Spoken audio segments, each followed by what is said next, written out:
Hi everyone, I'm Sarah. Welcome back. This is a topic that wouldn't normally have been on my radar just because on my feed I'm not fed this sort of kind of content. But my husband has been following this and was very interested in this and was talking to me about it for the last few days. And because of how interested he became in the subject, I became interested as well.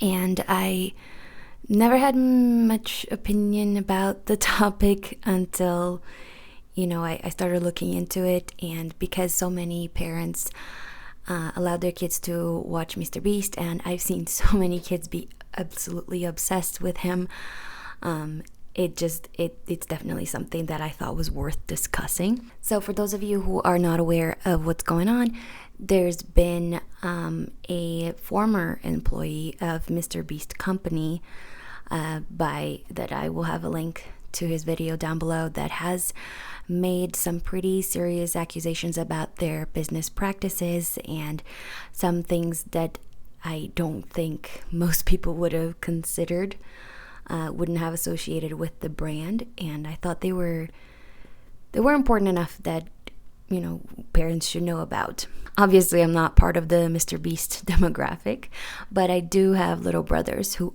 are, and I know other children who are very into it. And maybe it's because I am pregnant right now and I'm feeling more maternal and protective than usual, but this is why I wanted to discuss it. So my original thoughts were that the MrBeast videos were just silly and goofy and just the sort of stuff that children would be really curious about and interested in seeing, but I never thought anything of it other than that. Obviously, I knew who he was, and I admired, his practices and the success that he's had, growing this whole business. And I've seen his interviews on Joe Rogan and on CoffeeZilla and some other, sporadic clips here and there. And it's pretty impressive the way that he, made YouTube into a science. And he's very, very methodical about the way that he does everything. So I wanted to study his strategies because he's succeeded very well in something that I am attempting to do. He's definitely the king of YouTube. But watching those interviews, I realized that he's quite obsessive about the way that he goes about it, and that I wouldn't, I'm okay not having the level of success because I don't want to be obsessive about that, and I don't want it to be my whole life. But it's pretty impressive. So here are a few of my takeaways from the video. The first thing that I thought was pretty concerning was that the company is very focused on learning strategies that use child psychology to get children interested in their content. And in itself, it's not an issue because they are creating entertainment for children and they want to make things that are interesting for children to watch.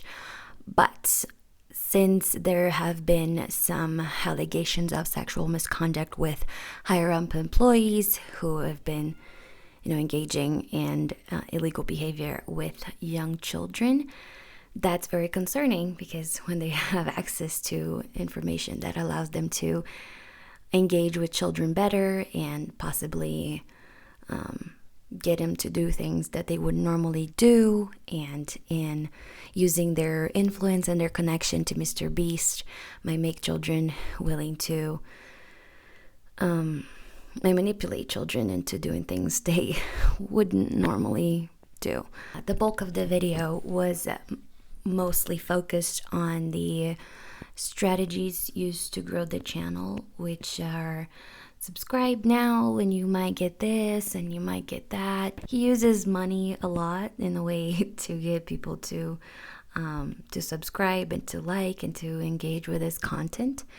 And to an adult, I think, at least to me, it's off-putting. I don't watch any content where people do that in that way.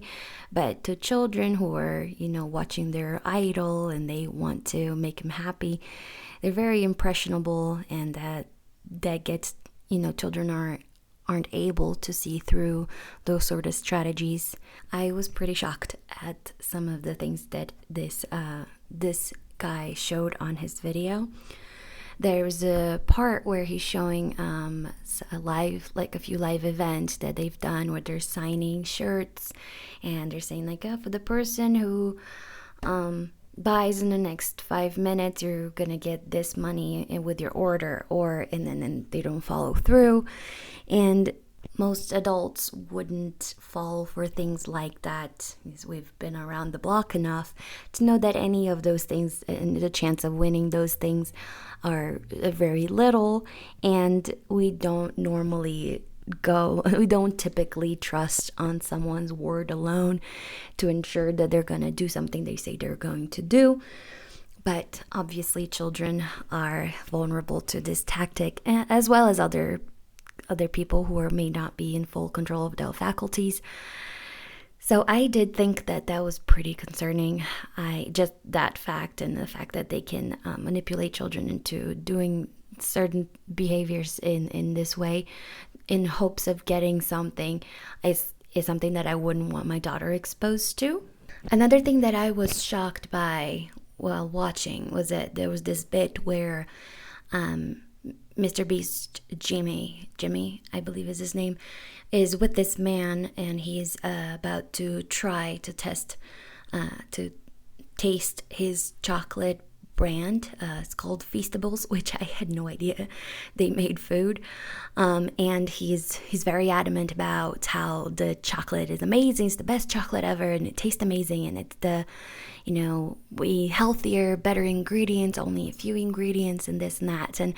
And this man is trying it, and he's not impressed. Like he's like, it's good, but it's not the best chocolate ever. Which it makes sense, because when you think best chocolate, you're not best chocolate in the world. You're not going to think YouTuber chocolate. It's to me, I think Europe, I think Swiss, I think a family, decades old family recipe, and it's just logic, it's just facts. But MrBeast gets very upset at the reaction this man has, and it's pretty clear that he's shocked that this man didn't agree with him. I was shocked as well, because I'm not a disagreeable person, so in that situation I wouldn't be so keen to say, I don't like this very much. But this guy is very honest, and my first thought is like, good for you, like stand up to your opinion. But at one point, MrBeast gets very upset, and he throws some, like, I guess it's a piece of chocolate across the room, and he's very, like, it's jarring to see, because it's supposed to be something lighthearted. And if I'm having someone try chocolate from my brand and they don't like it, my reaction would be, I would be sad rather than angry. I would think, why isn't it as good for them as I think it is? And I would try to think of what I could do better and not be angry, if that makes sense. Plus, taste is very subjective. What tastes great to you might not taste good for someone else. And it's, it would be fine for me if it's just decent chocolate, And the fact that he markets it as healthy for you, for children, it's very concerning, because eating large amounts of sugar for children for anyone is not good. It's not healthy for you. The occasional piece of chocolate is not gonna, break you or anything, but it is concerning that children might believe that eating his chocolate is healthy. And they also include, they make it sort of like a game where they can scan a QR code on the back of the chocolate, and they might get a prize or something. So, children might not just think, I want to get the MrBeast chocolate, but they also want to get it so that they can get a prize. And usually that prize is not just, they advertise it as something like, it's not just a little toy, it's a lot of money. It's something that children will be really ecstatic and really committed to wanting to get. In conclusion, I will definitely be keeping an eye on this and just being more aware and telling other parents that I know about these practices and why I don't think that they're very healthy. It's not very healthy content for children. And also, I'm looking out for my little brothers and my own children. I mean, my daughter's only 3 years old, so she, we were very careful about any content that she watches, but and she would be interested in any way. But I did not have very strong opinions about this before, but now I definitely don't think it's all harmless and it's just goofy and silly like I thought originally. And this guy, Dogpack404, he released a second video where he's interviewing one of the previous employees that participated in videos of MrBeast, and it's a very jarring interview. And after watching it, it became quite clear that there are definitely issues in the company and the culture, and it was very sad. And I want to make a video about that interview alone and my reaction to it. I was never really interested in doing reaction videos, but I thought this was an important topic because I think many parents like myself wouldn't even know any of this, and this wouldn't have been on their radar, because the only reason I found out about it was through my husband, and it's because of the content he watches, and he doesn't even watch much of this anyway.